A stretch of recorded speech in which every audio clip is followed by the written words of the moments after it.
ഞാനാകെ echo mode മാത്രമേ ഉപയോഗിച്ചിട്ടുള്ളൂ. അതിലെനിക്ക് കിട്ടിയത് വെറും 100 കിലോമീറ്റർ മാത്രമാണ്.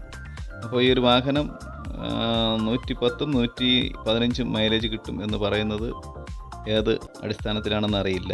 അപ്പോൾ എൻ്റെ ഒരു എക്സ്പീരിയൻസ് വെച്ചിട്ട് എനിക്ക് ലഭിച്ചിരിക്കുന്നത് 100 കിലോമീറ്ററാണ്. ഇതുപോലുള്ള വാഹനങ്ങളെ വിശ്വസിച്ച് നമ്മളൊരു യാത്ര പുറപ്പെടുമ്പോൾ നമ്മൾ അതിൻ്റെ ഒരു 80% മാത്രമേ നമുക്ക് അതിൽ നിന്ന് പ്രതീക്ഷിക്കാൻ പാടുള്ളൂ. ഈ ഒരു വാഹനത്തിൻ്റെ പെർഫോമൻസിനെ കുറിച്ച് പറയുകയാണെന്നുണ്ടെങ്കിൽ എനിക്ക് ഒത്തിരി ഇഷ്ടപ്പെട്ടു. ചെറിയ ചെറിയ പോരായ്മകൾ ഒഴിച്ചു കഴിഞ്ഞാൽ ഈ ഒരു വാഹനം നല്ലൊരു വാഹനം തന്നെയാണ്. ഇപ്പോൾ ഈ ഒരു ബാറ്ററി ഫുള്ളായിട്ട് തീർന്നിരിക്കുകയാണ്.